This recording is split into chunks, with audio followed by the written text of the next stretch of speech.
Hey guys, welcome back to the channel. Today we're going to be going over Chapter 16 of the American Pageant titled The South and the Slavery Controversy from 1793 to 1860. As always, we're going to be using the 16th edition of the American Pageant. If you have an earlier or a later edition or a completely different textbook, don't worry about it, the content's going to be the same. To start off, here are the key concepts for this chapter. These are located at the beginning of every chapter in the American Pageant. As I always say, try to match each of the key terms to the bullet points. This will really help you organize the information, and it will really help you prepare as you're learning for the AP exam. I really think that if you start doing this now, it'll almost become like intuition and almost second nature, and this will really help prepare you for the AP exam, so I definitely recommend you do it. Okay, so to start off, this chapter is very intense, but in order to really grapple with all this stuff, we really need to talk about why the South wanted slavery in the first place. And it's mostly because the cotton gin had increased the internal slave trade, which made slave masters more reliant on their slaves because the slaves would work the cotton gins, and the cotton gins would produce cotton that could be sent to the north and turned into textiles, which would then make a profit for the masters. So essentially, it allowed for efficient production of cotton, which soon became the staple crop of the South and made half of the world's cotton. And because slaves were needed to work it, the South became increasingly reliant on slaves and this single crop for economic stability. Again, the South does not have a very diverse array of income. They only know farming. And keep in mind that Southern politics were often controlled by the aristocratic planter elite that became increasingly monopolistic and often idealized a hierarchical society, which further shows how ingrained this idea of a superior class was in society. Again, the planter elite became rich through slaves, and they now had this very defined system of hierarchy in the South. It basically went from the planter elite, who had many slaves, to, plantation owners who had a couple slaves to work their plantations, to the very low yeoman farmers who basically had no slaves, lived in very isolated areas, and essentially just grew crops. That was the system, and they wanted to maintain that order.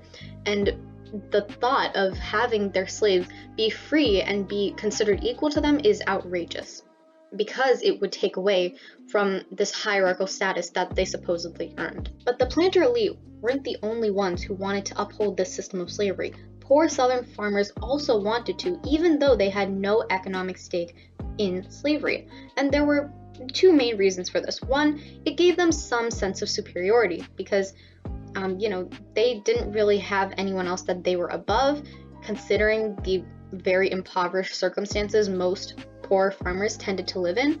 So having this sort of sense of, oh, well, at least I'm better than XYZ, gave them some sort of sense of superiority, which may have made their reality a bit more comfortable to deal with. Very messed up ideology, but that's one reason. But the second reason was that there was some hope of future prosperity, the hope that they would one day earn slaves or buy slaves, whatever. That was really what was motivating them to uphold the system of slavery, even if they weren't benefiting from it just yet. You should also note that not everyone in the South was pro-slavery. There were some small independent farmers in the mountain areas who completely resented the planter elite and their domination over colonial affairs. They really despised slavery solely because of their association with the planter elite. And this is vital in crippling the Confederacy during the Civil War. These backcountry farmers and these anti-slavery people within the South will really begin to dismantle the system from within, and this is, again, critical in the Union victory during the Civil War. And Southerners, who now are becoming defensive of slavery and wanting to protect it, try to justify their behavior by saying that slavery, quote, civilized African Americans, even saying that their slaves were like family to them, that they treated them like family. Obviously, this isn't true. In most cases, slaves were poorly treated, beaten, abused, raped, all of those things, so clearly they were not at all like family. And keep in mind that the South is not the only one benefiting from slavery. The North also prospered from slavery because the cotton they sold to England allowed them to buy necessary manufactured goods. However, other means of profit through manufacturing and moral reasons led the North to advocating for abolition. They didn't need slavery just like the South did. The South, that was literally all they knew. They didn't know anything else. But the North, they had a variety of incomes. They had all of their eggs in different baskets, so they didn't rely on any one source, especially slaves, because slaves were not really relevant in the manufacturing economy. And this led them to really thinking about the moral reasons against slavery, like, oh wait, this is kind of wrong to imprison people against their will and abuse them.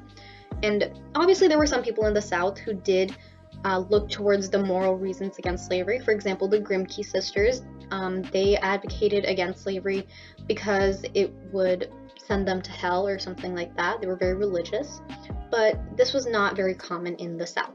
Additionally, many German and Irish immigrants in the North despised the competition for labor that slaves created. So it's not completely moral. The North is not completely holier than thou compared to the South, but they do have a lot of moral reasons behind slavery, as well as their own concerns like a lack of work.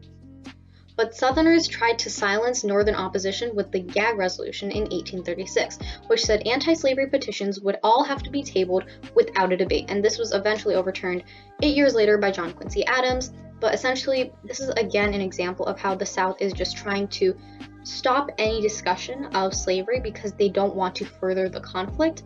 They want to keep their system as it is, and the more they talk about it, the more the tension is going to inflame and could lead to the dismantling of this system. And so by not talking about it at all, they think that it's just going to not be a problem anymore.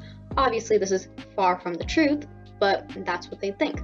And you see this leading up to the Civil War. The North and the South will try to compromise in some ways in order to avoid the greater conflict that will become the Civil War, but obviously we know that that can't be avoided. It was sort of inevitable in many ways.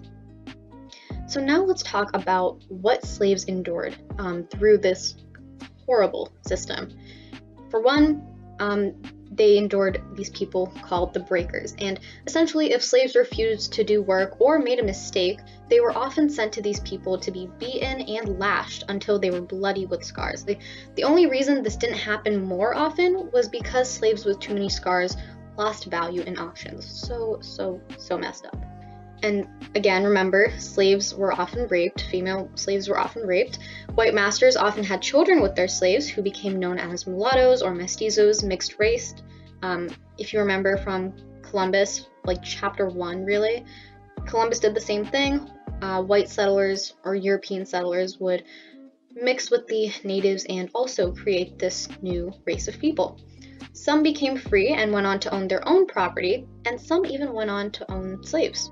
However, although some mulattoes did become almost whitewashed in their practices and actions, they were constantly in fear of being taken by slave traders to be sold, because they still had these African American features. And they were often resented by Southerners because they were examples of what could happen if slavery was abolished. They were literally living, walking examples of a world without slavery. And this was just completely unimaginable to the South, so they are again trying to keep whatever is left of the system they depend on. You should also note that slaves were able to develop this very unique culture because of the difficult circumstances they were in.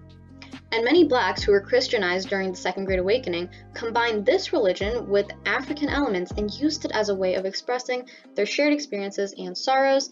This eventually evolved into what becomes known as responsorial preaching, where the congregation would respond affirmatively to a preacher's sermon. Another thing you should note is that slaves did find ways to resist slavery. They were not completely complicit to it. For example, they would work slower, they would take goods that they had made from the master's house, they would damage expensive equipment, or just outright rebellion, or they would just run away.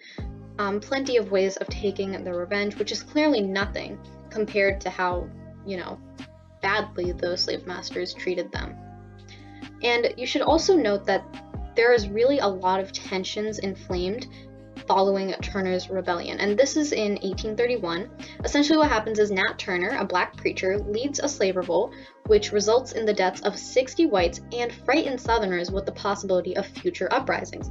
And this ironically leads to more restrictions and harsher slave codes, which is kind of what they were trying to go against, but unfortunately it leads to the exact opposite of that. However, not all hope is lost, because In the Amistad incident in 1839, some enslaved Africans on a Spanish ship on their way to Cuba take control and attempt to sail back to Africa, but eventually end up in Long Island.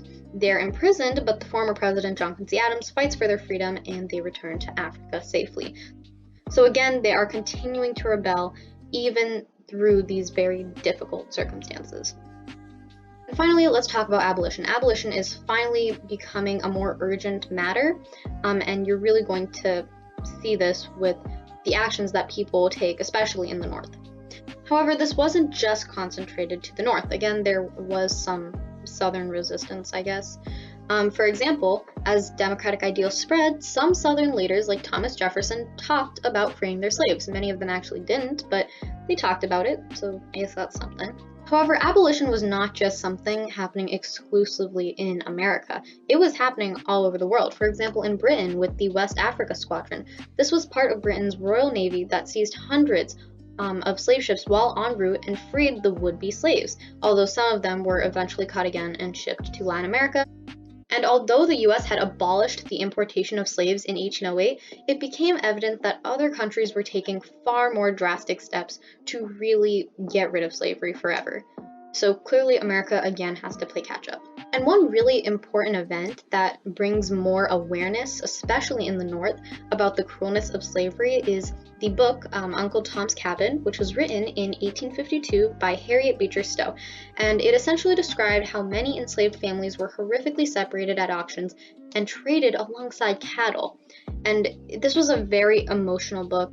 And this book really allowed people to empathize with the slaves and understand their plight. So this really turns the North more towards abolition instead of just neutral. However, some people took a different route in terms of fighting for equality for the slaves. For example, the American Colonization Society in 1817 advocated for separatism between blacks and whites by offering to transport African Americans to Africa, which was considered the homeland, specifically Liberia. And this shows how some abolitionists believe that whites and blacks will never be able to peacefully coexist, that it's simply just a part of reality, a part of human nature, that whites and blacks will always have some sort of conflict.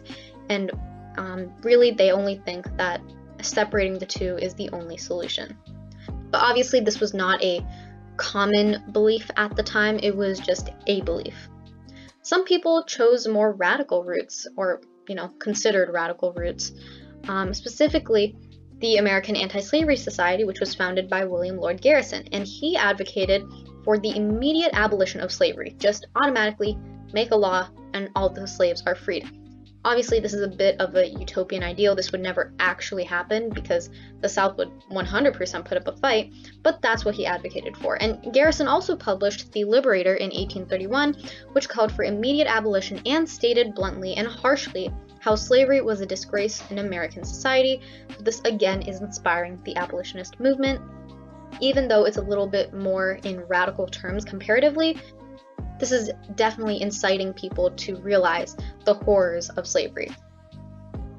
Some other books you should know about: The Appeal to the Colored Citizens of the World in 1829. This was written by the Black abolitionist David Walker and advocated for violent means in order to end white supremacy, and this foreshadows the Civil War being the only option, by any means necessary, just like Malcolm X. Really advocating for violence if it means racial equality. The means justify the ends. Another one is The Narrative of the Life of Frederick Douglass in 1845.